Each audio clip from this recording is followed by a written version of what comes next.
పేతురు, పేతురు ఇదిగో నా బండ మీద సంగమును కడతాను నీ ద్వారా, దాన్ని నువ్వు రాయి, నువ్వు మామూలు వాడు కాదయ్యా, గట్టిగా స్ట్రాంగ్ ఉంటావు అన్నాడు.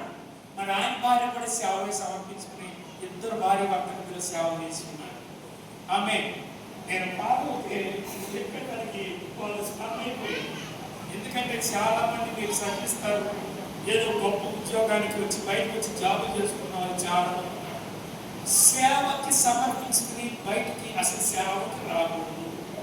చెబుతున్నాయనండి, ఈ సేవ అనేది బోధించినంత మాత్రాన ఈ నా మాటలు చెప్పి వెళ్ళినంత మాత్రం సేవ కాదు.